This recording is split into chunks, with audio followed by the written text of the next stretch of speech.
All right. What do we got? We got a grid. Of course we do. We're going to rotate.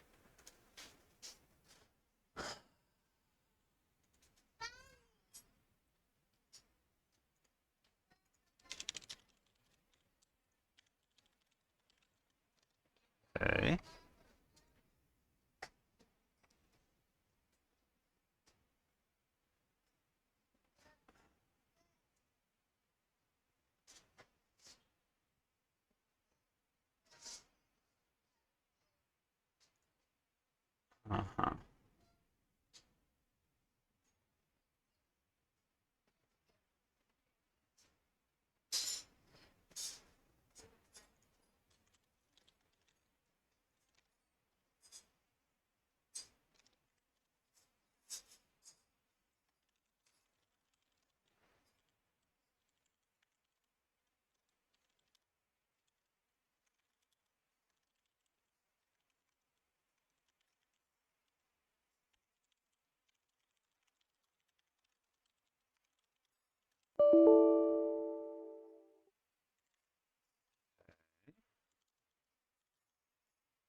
Oh, and from the beginning.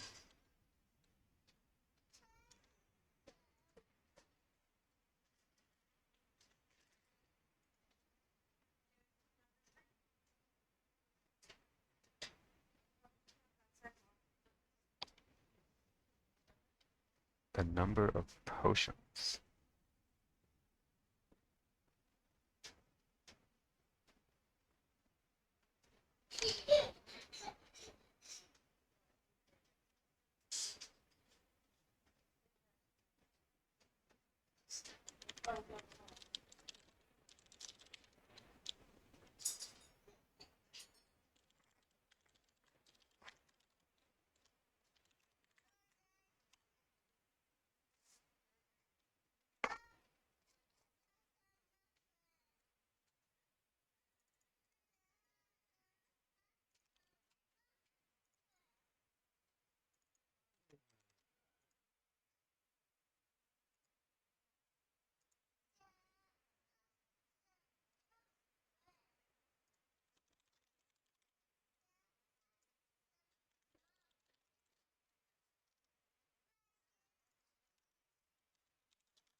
Let's see.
Some permutation.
Okay.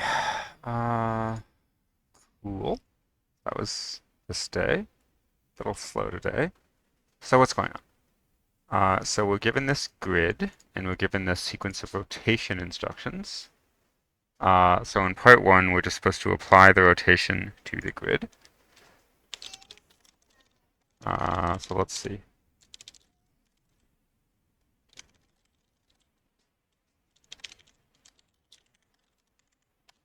Yeah, so that's part one. So what do we want to say? Okay, so first read the sort of rotation instructions, then read the grid, and then just do the rotations. Um, there must be a nicer way to do this, but I just like wrote out what a clockwise rotation means. Uh, and then saved off the old grid. I mean, this actually is very slow. I optimized this later. Save off the old grid. Um, sort of replace the characters according to the rotation. Right. So this is saying like the top left corner moves up uh, and sort of straight up. The straight up thing moves, up and to the right and so on. Right. Sort of around the 8 neighbors. So left means go in one direction, R means go in the other direction, which just means like sort of flipping the arrows here. Right, so for left, I sort of apply them in the natural order, and for right, I apply them in the opposite order, I guess. And then just print out the sort of final row, which um, that one I'm just sort of decoding by hand, right? The answer is not this grid, the answer is this big number that appears in the grid. Okay, so for part B, there's a bigger grid, and you're supposed to do this 100 times. Note that you reset the... So what's the point? We sort of loop, right? You like duplicate the rotation key. Like you see, imagine that this thing just repeats infinitely. In the 100 iterations, we always restart at the beginning. So I had that bug for a small amount of time. And so yeah, I guess for part B, you can kind of just do it. It's maybe slightly, I don't know, depending on the code that you wrote, maybe it's slightly slow, but okay. So then you get some other number in addition to like some nice picture, but okay, the number is kind of highlighted.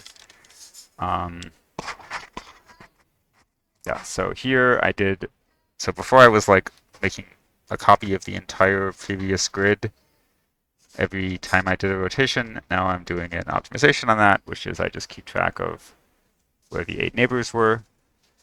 That's all. Anyway, I mean, the reason why I need to do something like this is I don't want to like overwrite, if I move A here to here, then I've like deleted the value of B potentially. So I don't want to deal with issues like that. Okay, fine. So part C, you have an even bigger grid. And also, we want to do, what is this? A billion? Is that how math works? Yeah, a billion-ish rotations times through the grid. Okay, so it's too slow to do all those by hand, but what we can do,